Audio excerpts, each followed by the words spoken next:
everyone. Thanks for joining us. It's an honor and a pleasure to have Gail Wronsky and Sarah Maclay return to the show. Gail will read the poetry of Wallace Stevens and Sarah will read the poetry of Federico Garcia Lorca. Wallace Stevens, 1879-1955, one of America's greatest poets in the 20th century, won the Pulitzer Prize for Poetry for his collected poems in 1955. Gail Wronsky is the author, co-author, or translator of 15 books of poetry and prose. Under the Capsized Boat We Fly, New and Selected Poems was published in 2021 by White Pine Press. The Stranger You Are, a book of poems by Gail and artwork by the renowned artist Gronk, will be published in October by Tia Chucha Press. Here's the magnificent poet, Gail Wronsky. Hi. Thank you, Harry. What a treat to be able to read the poetry of Wallace Stevens, who remains, if not my very favorite poet, one of my top 3 anyway. I love him, and it was such a treat to revisit these poems for this show. So I'm going to kind of focus on Stevens' relationship with the muse, which I think is something that really animates his work. And I'm going to start with the poem Final Soliloquy of the Interior Paramour, which is a later poem, and a poem in which he just comes out and says that the muse is like an interior paramour, like a lover who exists inside your brain, which is such a beautiful idea. So here's the poem. And the other thing about this poem is that most people think of Wallace Stevens as a free verse poet, but much of his poetry is actually written in blank verse, which is unrhymed iambic pentameter. And that's what this poem is written in. And maybe you'll hear that as I read. Final Soliloquy of the Interior Paramour. Light the first light of evening, as in a room in which we rest, and for small reason think the world imagined is the ultimate good. This is, therefore, the intensest rendezvous. It is in that thought that we collect ourselves out of all the indifferences into one thing, within a single thing, a single shawl wrapped tightly around us since we are poor, a warmth, a light, a power, the miraculous influence. Here now we forget each other and ourselves. We feel the obscurity of an order, a whole, a knowledge, that which arranged the rendezvous. Within its vital boundary in the mind, we say God and the imagination are one. How high that highest candle lights the dark.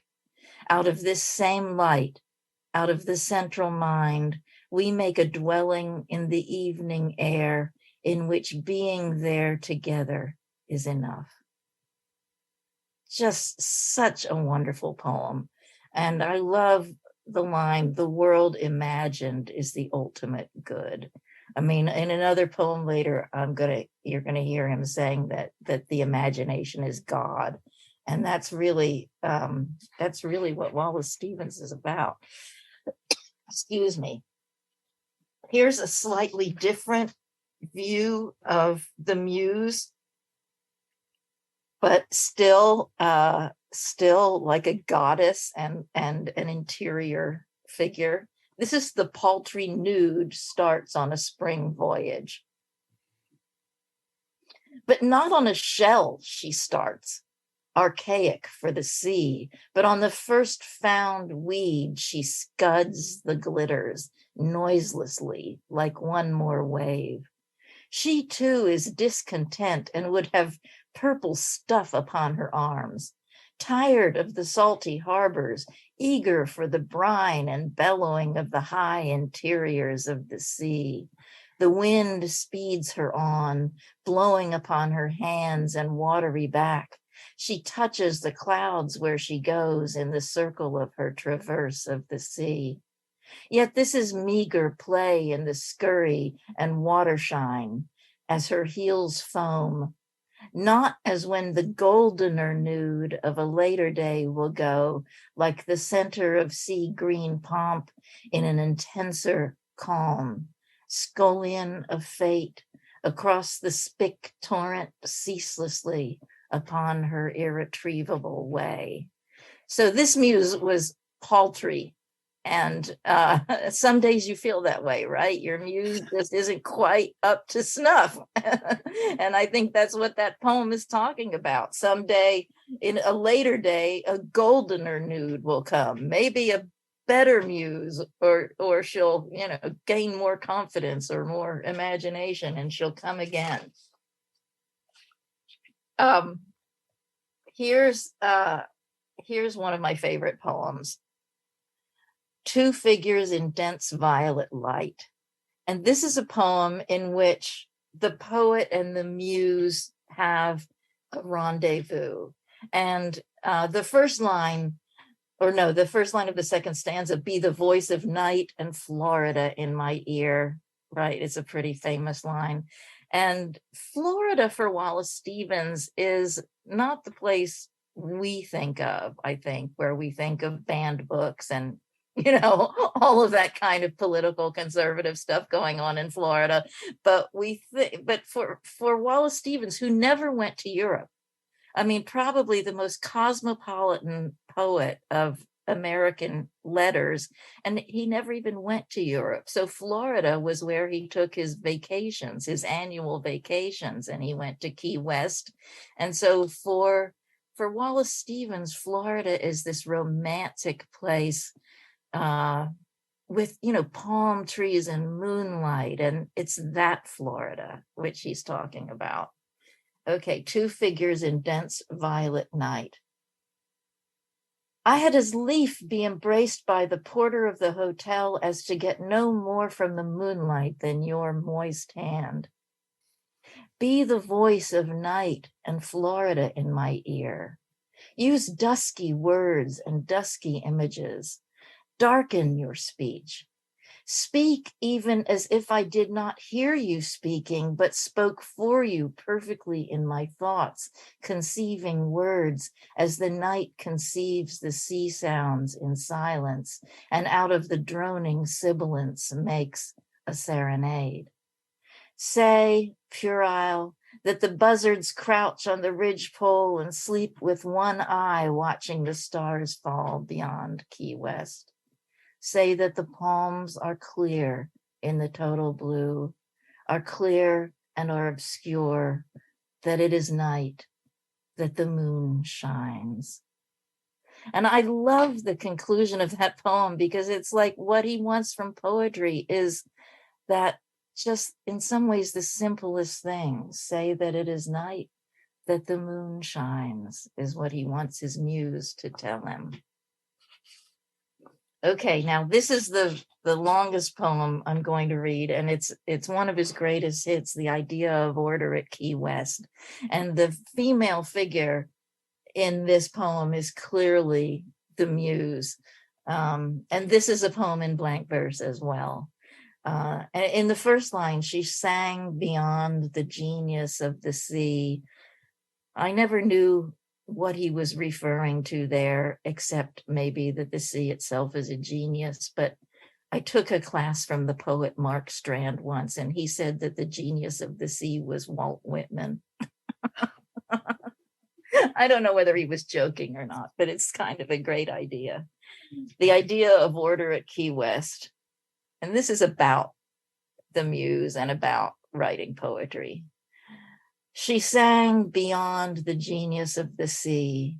The water never formed to mind or voice, like a body, holy body, fluttering its empty sleeves, and yet its mimic motion made constant cry, caused constantly a cry that was not ours although we understood, inhuman, of the veritable ocean.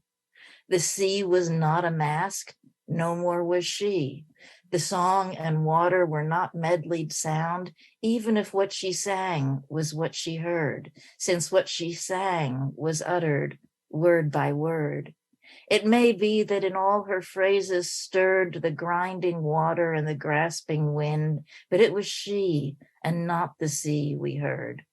For she was the maker of the song she sang. The ever-hooded, tragic, gestured sea was merely a place by which she walked to sing. Whose spirit is this? We said, because we knew it was the spirit that we sought and knew that we should ask this often as she sang.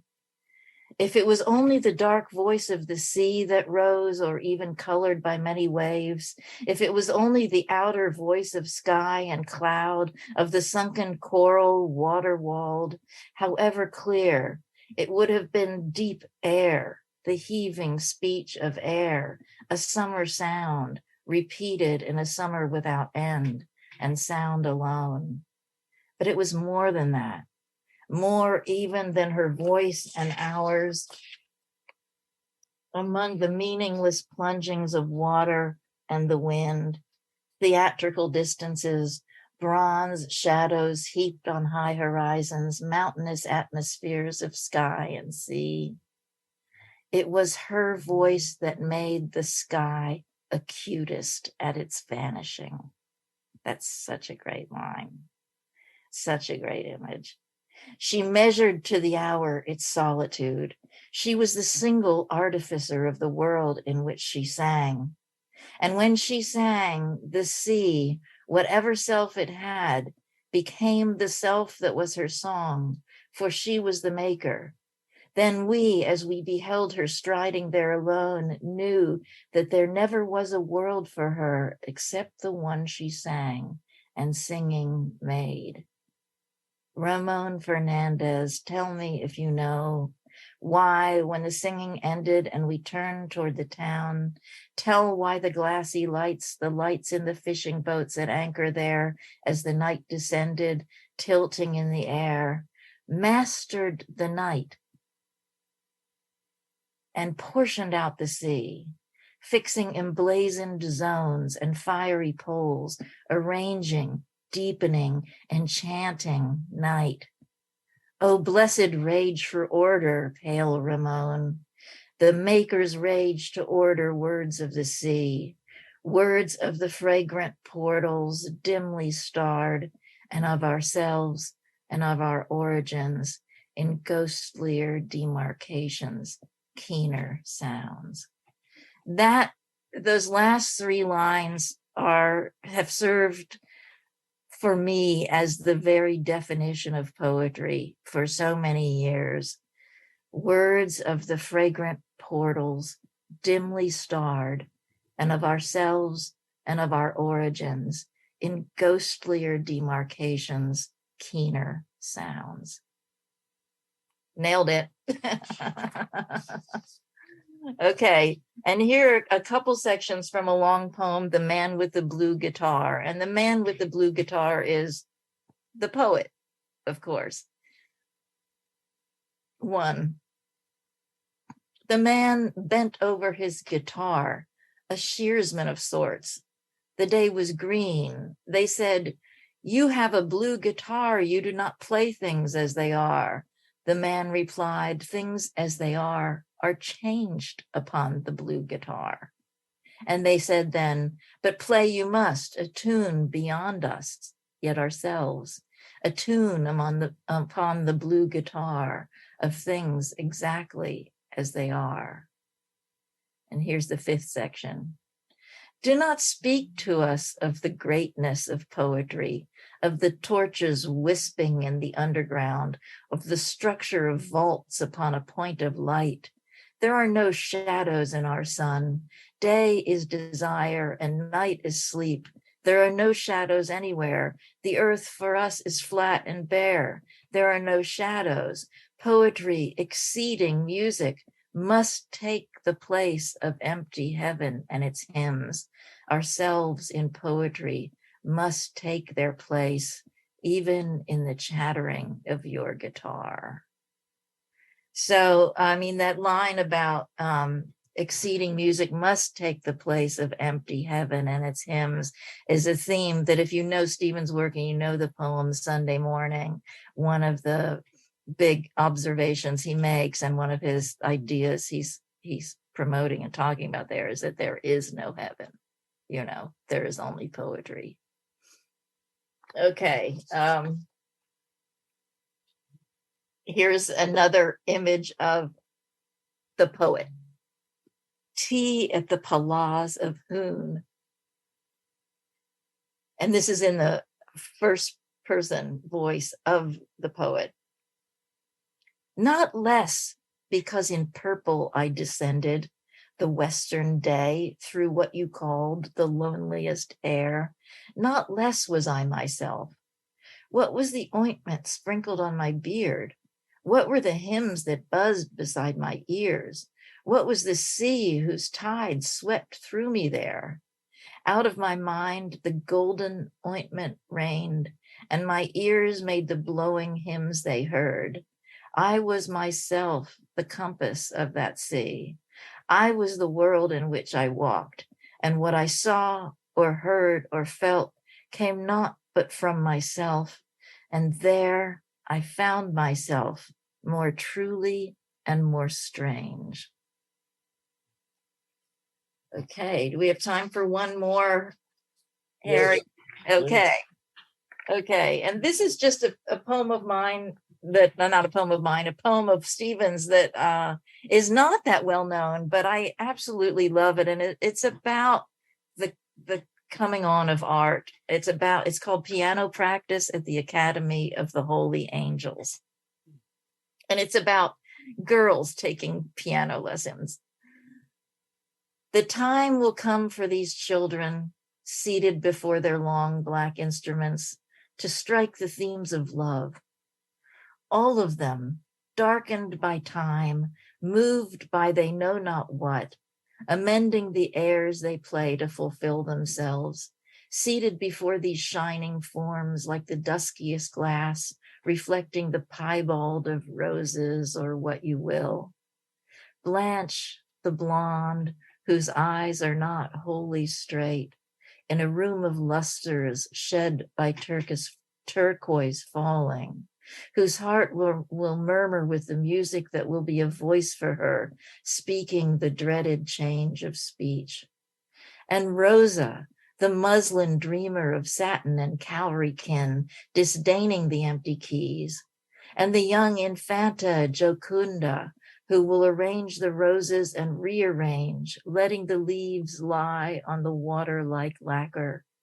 And that confident one, Marie, the wearer of cheap stones, who will have grown still and restless. And Crispin, the blade, reddened by some touch, demanding the most from the phrases of the well-thumbed infinite pages of her masters, who will seem old to her, requiting less and less her feeling.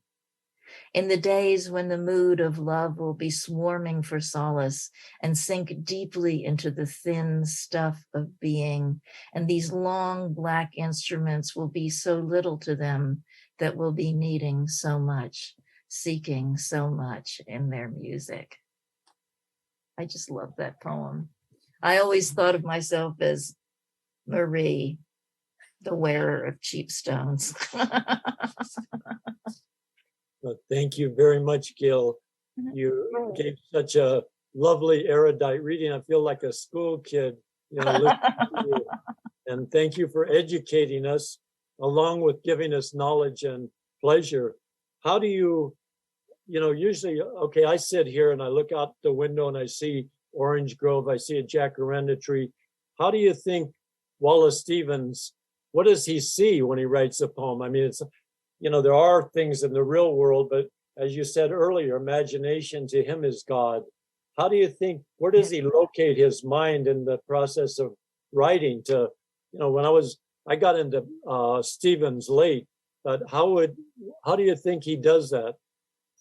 That's really a tough question because I don't know. I mean, that's the thing about Stevens' poetry is that he is so erudite, right? And so there's a lot of intellectual stuff going on. And yet at the same time, he wants the universal, right? And the beautiful, and he wants to use words of the fragrant portals and to talk about ourselves and our origins. And I think he really gets a lot of inspiration from the ocean. I mean, you hear the sea coming up over and over and over again in his poems. And I think I just imagine him looking at the ocean and, you know, having a paramour, an interior paramour in his brain, and somehow out of that combination, the poems come. Well, as you know, he wrote a lot of his poems on his walks. And Yes. then dictate them to his secretary. Right. I know. What's that line? There's a line in Robert Hass has a poem about him, and he talks about him walking equably to work, a pure, exclusive music in his head. That's, you know, yeah. Well, he also has a sense of what really exists. You know, when we did a reading from Wallace Stevens a while back, I read a page from his journal, and in that he was about 22 or 23, took a 17.5-mile walk, and he talked about sitting in the St. Patrick's Cathedral. He talked about that, and then he talked about walking in nature, and he said he used to have an argument, you know, which was a true God, and then later on he realized there is no conflict, there's a contrast. You know, each place has its own deity. And so that was interesting to me. How old were you when you began studying, liking Wallace Stevens? I took my freshman year in college, so I was 18. I took a class in modern poetry that was taught by the wonderful little-known poet Conrad Hilberry in Kalamazoo, Michigan. And he taught Stevens and Williams and Retke and James Wright, I think, that semester. And it was just, but Stevens just blew me away. I didn't understand Stevens at all at first. I mean, I didn't have any idea what he was talking about, but I just loved the language so much. Well, he's a place you can return to over and over again. Oh, yes. Meditative, or can be finding out things that may evoke something within you for me, more on an intellectual level or a spiritual level. You know, years ago, I saw a series on PBS, and they did one on Stevens. I think it was Voices and Visions. Voices and Visions, yes.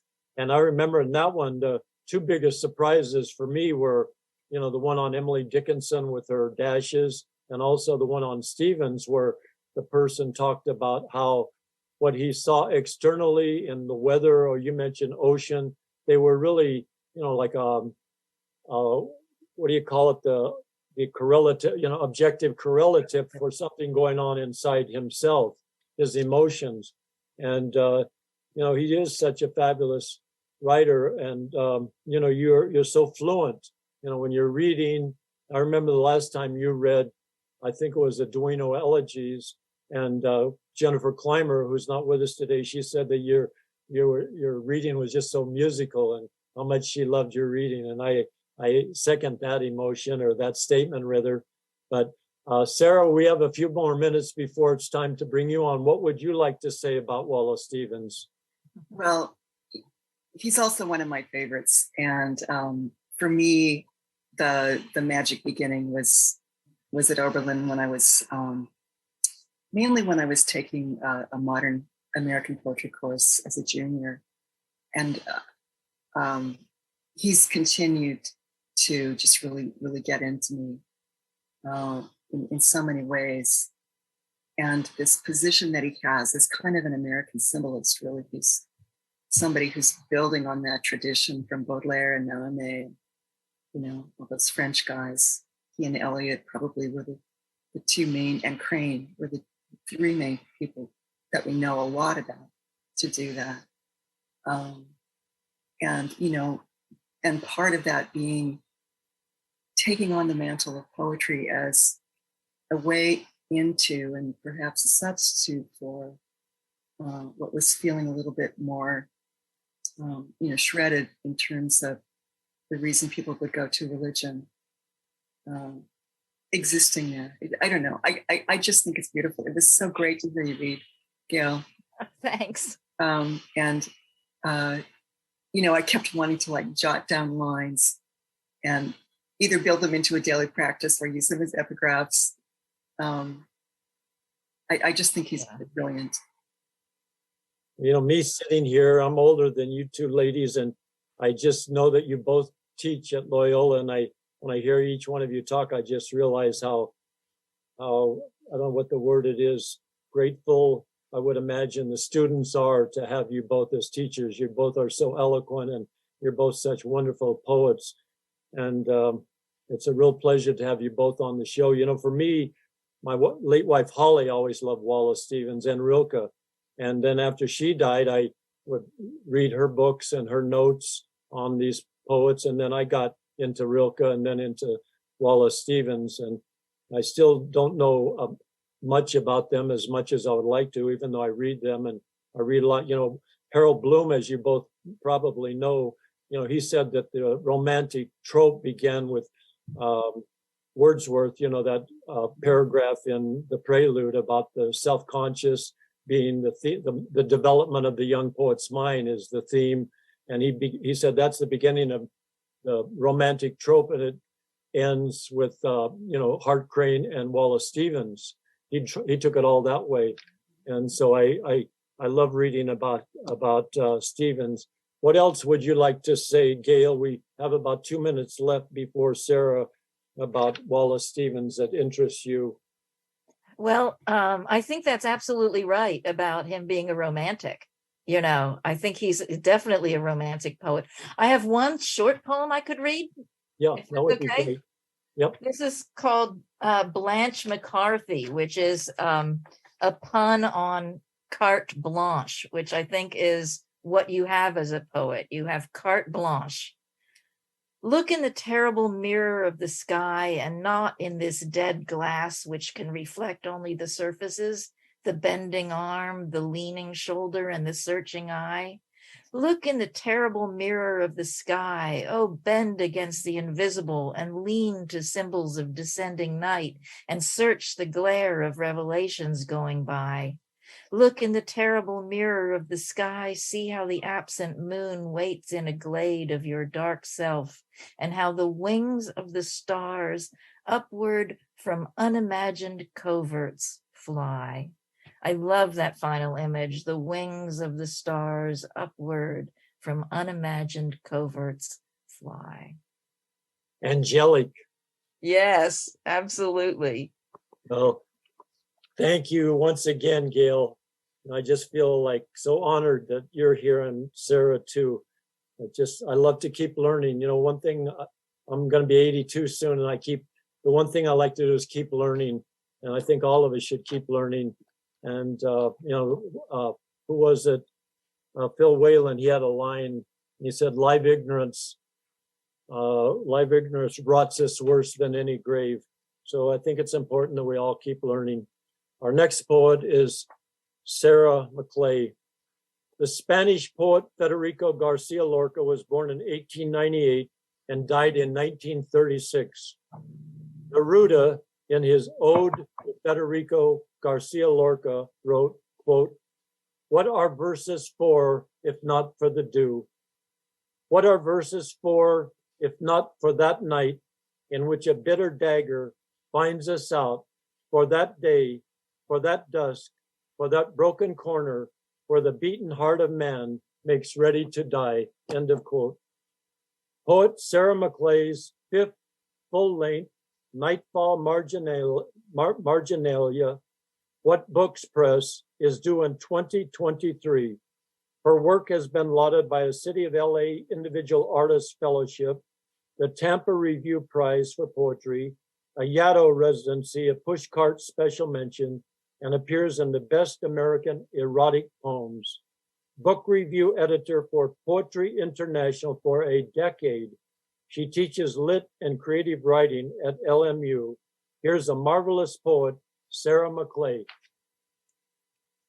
Thanks, Harry.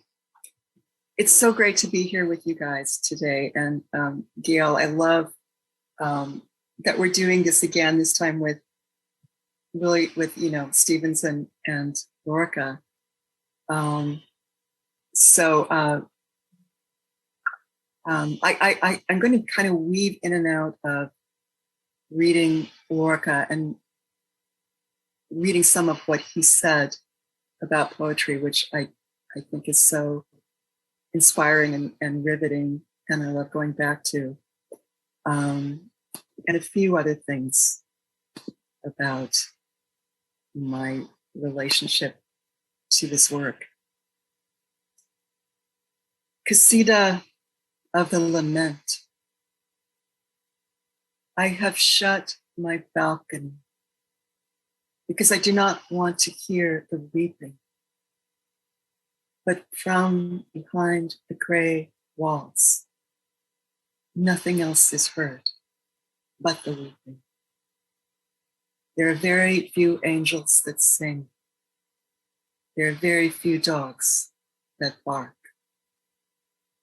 1,000 violins fit into the palm of my hand.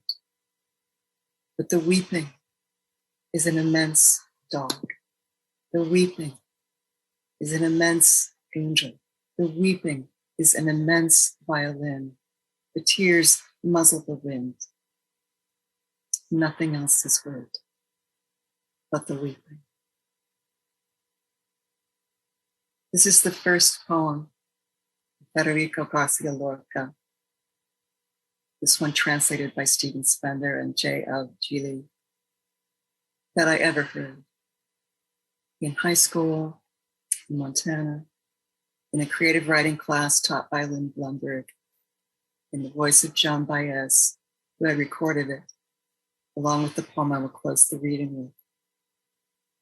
I did not yet know that this poem was written in the midst of the Spanish Civil War. I did not yet know what a casita was, or a chacela, like what we call a hustle, both pre-Islamic forms that Lorca was trying and varying in Tamarit, even closer to the southern coast of Spain than Granada, and nearer to Morocco and Algeria, in what would be his last book.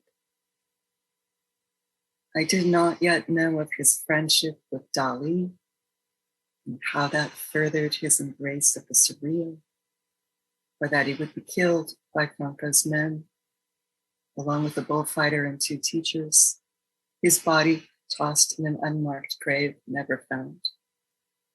Or that, as I learned from Willis Barnstone, his friend Neruda had offered him shelter in Chile, but he declined.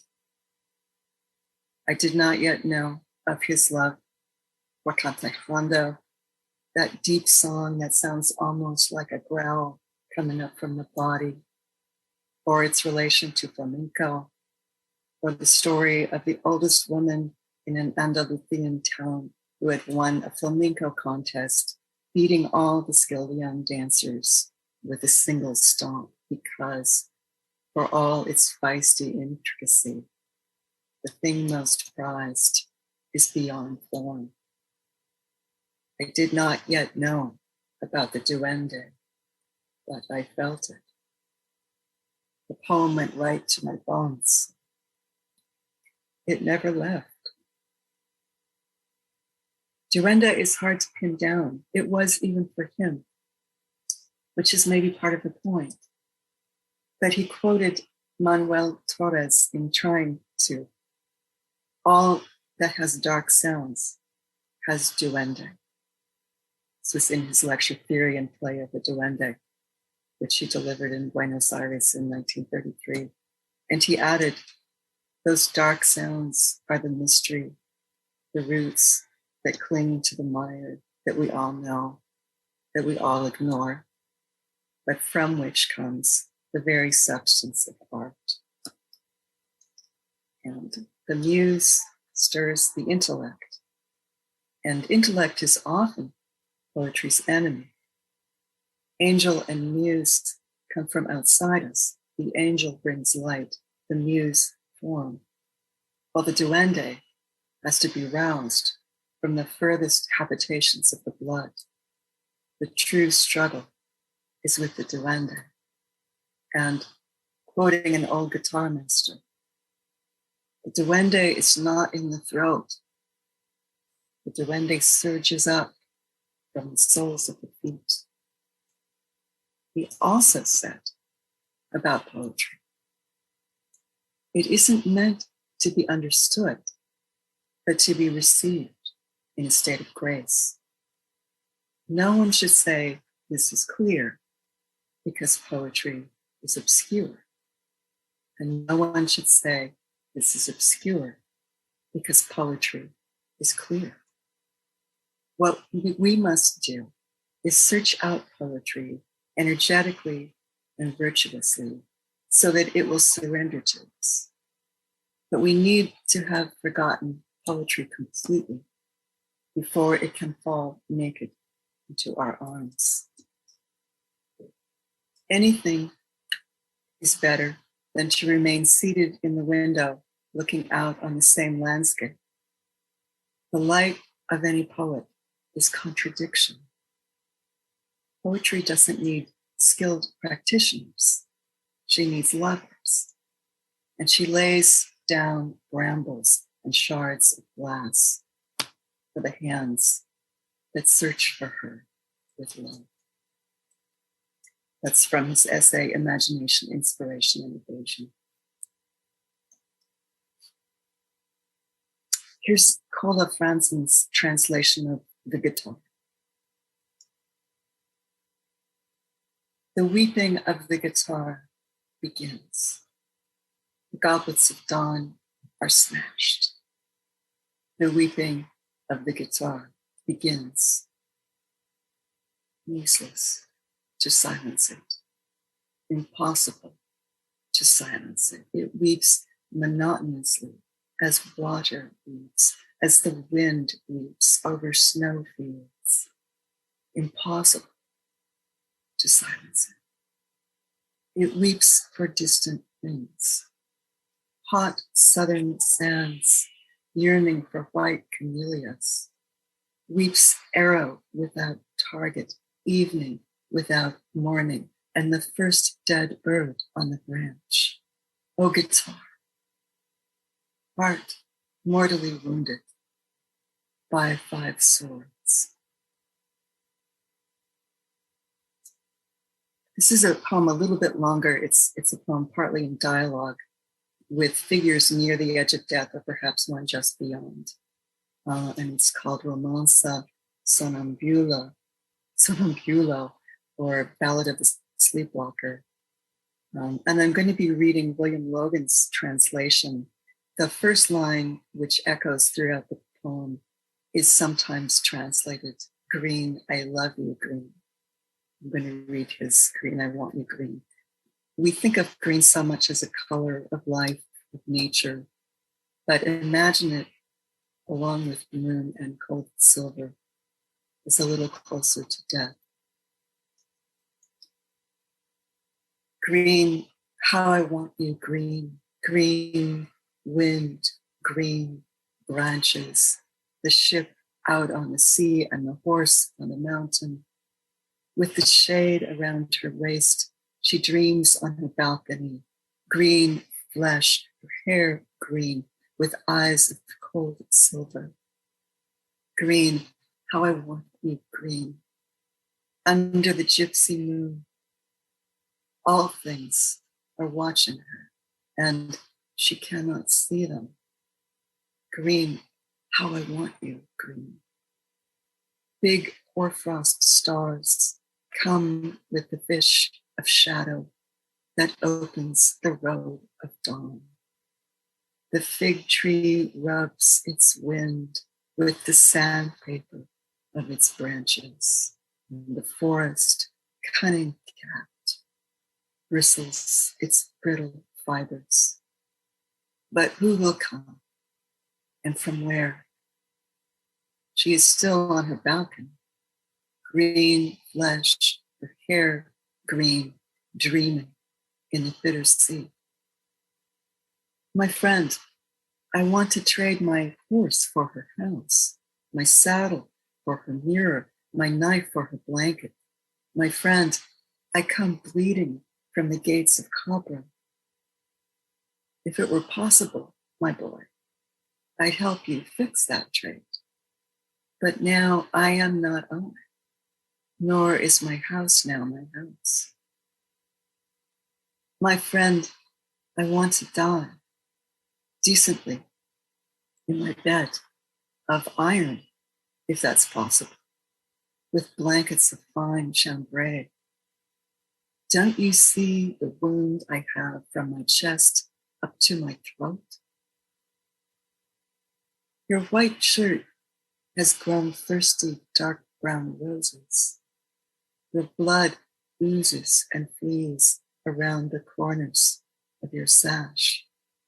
But now I am not I, nor is my house now my house. Let me climb up at least, up to the high balconies. Let me climb up. Let me up to the green balconies, railings of the moon, through which the water rumbles. Now the two friends climb up to the high balconies, leaving a trail of blood, leaving a trail of teardrops. Tin bell vines were trembling on the roofs. 1,000 crystal tambourines struck at the dawn light. Green, how I want you, green.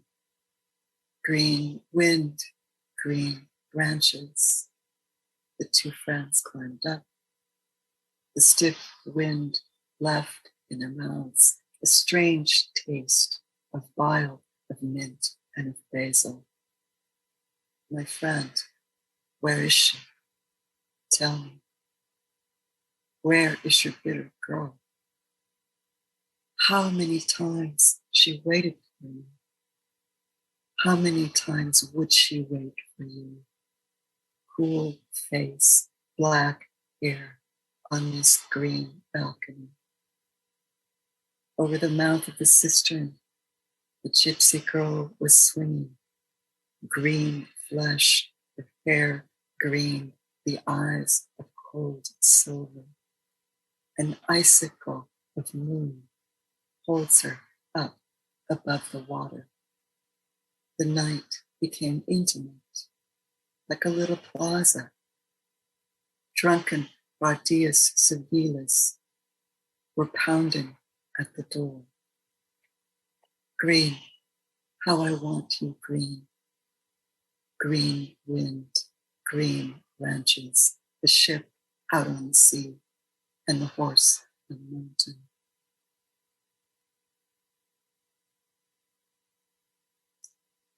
One of the ways we can think of the power of the duende is that it's informed by the keen awareness of death, the limitations of this frame. And this makes all life, all experience that much more vivid. Lorca does not shy away from that awareness. This is a translation by Robert Bly. City that does not sleep. In the sky, there's nobody asleep. Nobody. Nobody. Nobody is asleep. The creatures of the moon sniff and prowl about their cabins. The living iguanas will come and bite the men who do not dream, and the man who rushes out with his spirit broken will meet on the street corner the unbelievable alligator quiet beneath the tender protest of the stars. Nobody is asleep on earth. Nobody, nobody, nobody is asleep. In a graveyard far off, there is a corpse who has moaned for 3 years because of a dry countryside on his knee. And that boy they buried this morning cried so much it was necessary to call out the dogs to keep him quiet. Life is not a dream. Careful, careful, careful. We fall down the stairs in order to eat the moist earth, or we climb to the knife edge of the snow with the voices of the dead dogs. But forgetfulness does not exist. Dreams do not exist. Flesh exists. Kisses tie our mouths in a thicket of new veins, and whoever his pain pains will feel that pain forever. And whoever is afraid of death will carry it on his shoulders. One day, the horses will live in the saloons, and the enraged ants will throw themselves on the yellow skies that take refuge in the eyes of cows. Another day, we will watch the preserved butterflies rise from the dead, and so walking through a country of gray sponges and silent boats. We will watch our ring flash and roses spring from our tongue.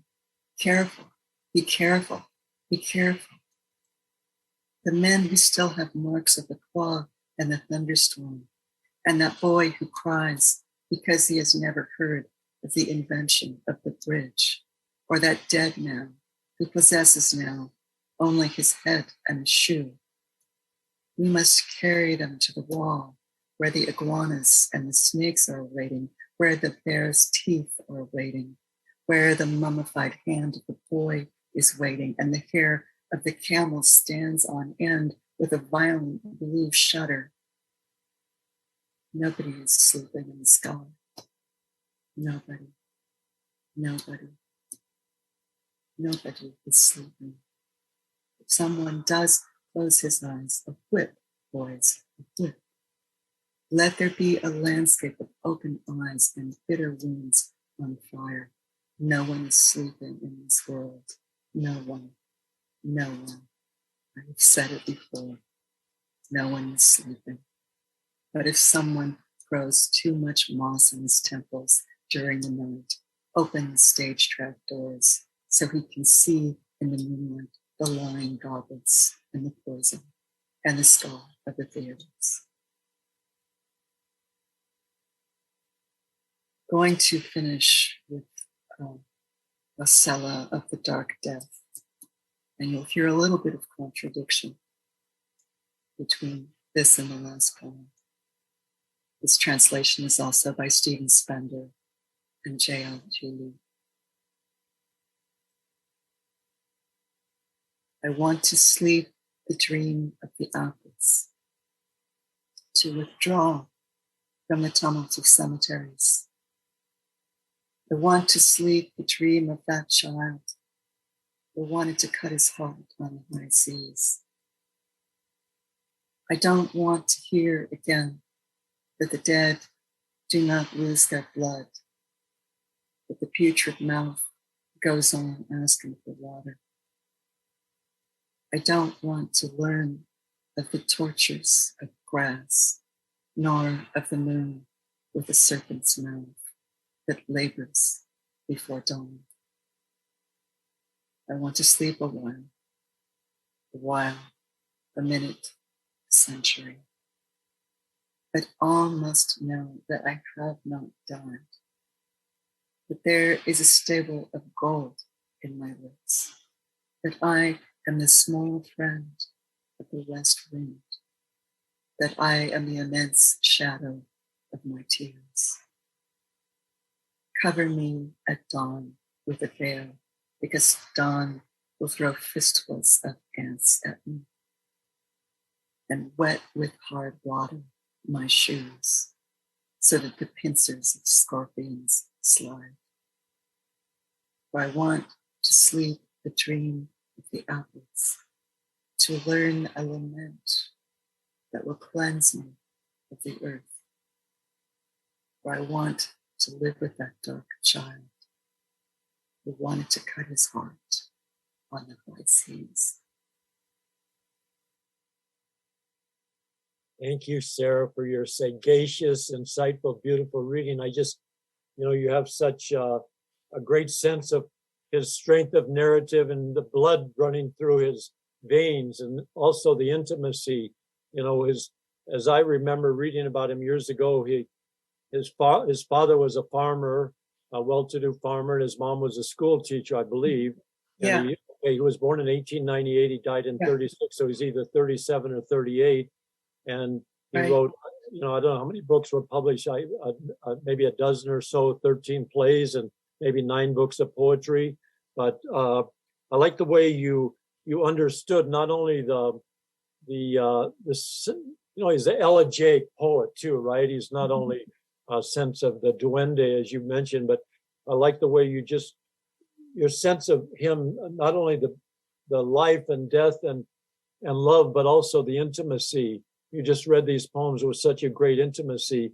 And I love the way you read that poem about green. That was so lovely. But I love that poem. He just kind of like Neruda, he just have this unending narrative. It just goes on and on and on. What would you like to say a little bit about him as in his early days when he first began writing poetry? How do you think he works as a poet or did work as a poet? Do you have any thoughts on that? I don't know what his process was, but one of the things that clued me in a little bit to the difference between the early work and some of that late work that I read is Ralph Angel's translation of the poems of the Deep Song, because growing up in the very southern region of France and the Andalusia region with a lot of bullfighting and this very particular kind of singing. I don't know if you've ever heard Cantejando. I can't mimic it exactly, but it really does sound like a growling kind of singing, and it's related in its intensity and cultural heritage to flamenco, which is not growling and very precise, but intense. And so that early poetry that I've seen is it's not as full of imagery. It's not quite as surreal. There's a little more air in it. There's a little more space in it. There's a little bit more of almost a sense of someone, singing more odes, more exclamation.